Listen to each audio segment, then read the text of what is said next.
I hope আমার আওয়াজটা clear আসছে, ফ্যান চলছে। আমার নাম পিয়াস কান্তি দে। আমি গত মাসে ক্যারিয়ার সলিউশনে আধারের সুপারভাইজার আর অপারেটর এর কোর্সের জন্য, এনইসিআইটি সার্টিফিকেটের কোর্সের জন্য অ্যাপ্লাই করেছিলাম। তো কোর্সে অ্যাপ্লাই করা 4 থেকে 5 দিনের মধ্যে আমাদের মোটামুটি নোটিফিকেশান চলে এসেছিলো যে ক্লাস শুরু হবে, নেক্সট দিন থেকে তোমরা ফ্রি থেকো। তো সেই টাইমের মধ্যে আমরা অনলাইনে ক্লাস হয়েছিল।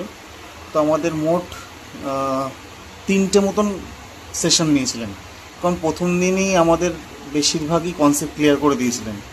নেক্সট দিন যার যা প্রশ্ন ছিল সেই সমস্ত প্রশ্নগুলো, মনের মধ্যে যা যা প্রশ্ন ছিল সেই সমস্ত প্রশ্নগুলো সব কিছু বেশ কনসেপ্ট ক্লিয়ার করে দিয়েছিলেন। আমাদের ওই যিনি ক্লাস নিচ্ছিলেন সুদীপ স্যার, উনি স্টাডি ম্যাটেরিয়ালস দিয়ে দিয়েছিল, নোটস দিয়ে দিয়েছিল, প্রচুর পরিমাণে প্রশ্নের একটা সম্ভার একটা জায়গা দিয়ে দিয়েছিলেন।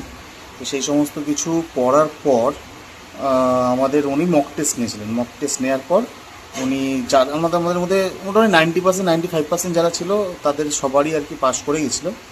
তো পাশ করে যাওয়ার পর আমাদের এরকম একটা এলএমএস সার্টিফিকেট দিয়েছে। এটা পাঞ্জাব গভর্নমেন্ট অফ পাঞ্জাবের থেকে অ্যাফিলিয়েটেড একটা এলএমএস সার্টিফিকেট দিয়েছে। এলএমএস সার্টিফিকেট দেওয়ার পর আমাদের স্টাডি ম্যাটেরিয়াল দিয়ে দিয়েছিলেন, বলেছিলেন যে পরীক্ষার ডেট খুব তাড়াতাড়ি দিয়ে দেবে, তোমরা পড়াশোনা করতে থাকো। তো আমরা সবাই মোটামুটি পড়াশোনা করে গেছিলাম। তো করার পর 2 তারিখে আমার পরীক্ষা ছিল, এই এপ্রিল মাসে 2 তারিখে। এপ্রিল মাসে 2 তারিখে পরীক্ষা হয়ে যাওয়ার পর পরীক্ষা দিতে গিয়েছিলাম কলকাতা সেন্টার, যেহেতু আমার পড়েছে।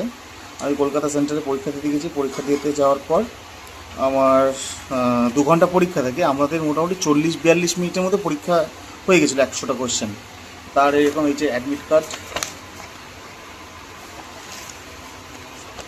কার্ড দিয়ে দিয়েছিলেন সেই দিনকেরই, 2 তারিখের এখানে ডেট আছে।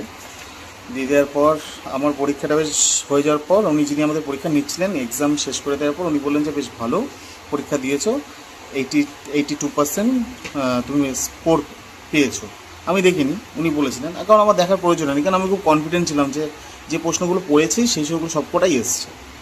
হয়ে যাওয়ার পর তার 5 থেকে 7 মিনিট পর এক্সাম সেন্টার থেকেই এরকম একটা সার্টিফিকেট দিয়েছিল আমাদের, যে এখানে লেখা আছে যে Piyas Kanti De has successfully passed the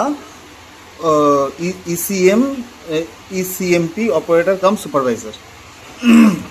এটা সবাই দেখে নিতে পারে। 2 তারিখে পরীক্ষার ডেট ছিল, এখানে ডেট মেনশন করাও আছে। তো এই হচ্ছে ব্যাপার। আমি স্পেশালি থ্যাংক ইউ জানাতে চাই ক্যারিয়ার সলিউশন টিমকে, সন্দীপ বাবুকে এবং সুদীপ স্যারকে, যে আমাদের এত সুন্দরভাবে মানে এরকম একটা ব্যবস্থাপনার মধ্যে আমাদের দিয়ে একটা সঠিক একটা গাইডেন্স দিয়ে দিয়েছে।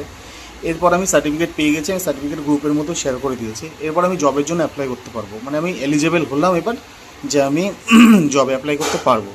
তো আই হোপ যারা এখনও ভয় পাচ্ছ যে কীভাবে পরীক্ষা দিতে পারবো কি পারবো না, চোখ বন্ধ করে স্যার যেরকম ক্লাস করাচ্ছেন সেরকমভাবে ক্লাস করো।